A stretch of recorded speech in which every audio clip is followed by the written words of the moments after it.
Okay, I'm with Jimmy Houston here. Jimmy, what was the first boat you ever owned?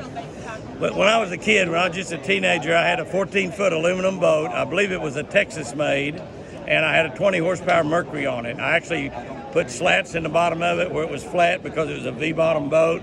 Put slats in it where I could stand on it. I actually put I had an old Silver trolling motor that was made by Rollers over there in Missouri that I put a 2x4 and put that trolling motor on the front of it and run that trolling motor from the front.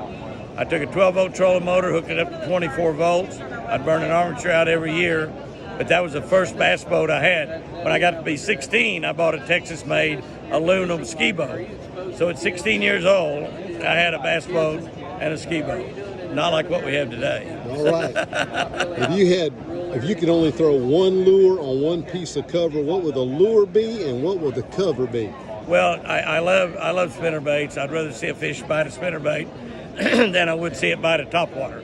Both are exciting, but the spinner bait, you actually see the fish, quite a bit of the fish before he grabs the bait. So I would probably pick a spinner bait.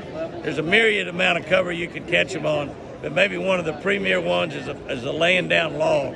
Because a laying down log, the entire log, you've got junction areas on that log that you can catch a fish. So when you throw and bring a spinnerbait down a log, you have several different spots that are strike zone potential areas.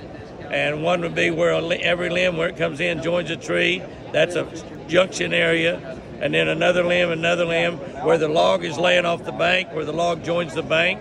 Another junction area where a bass might be. And then the very end of the log, the very end, bass like to lay under that very end. So a log running the spinnerbait down the side, get ready to set the hook. All right. Who was your biggest influence in fishing? Well, without a doubt, my dad was my biggest influence in fishing. My dad, my two uncles, John and Gene, my granddad, they started carrying me fishing probably before I was old enough to walk.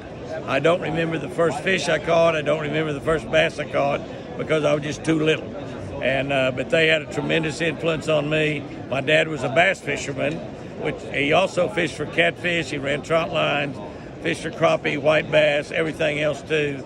And I actually learned how to catfish from my dad as well as bass fish, and paid my way through college selling catfish.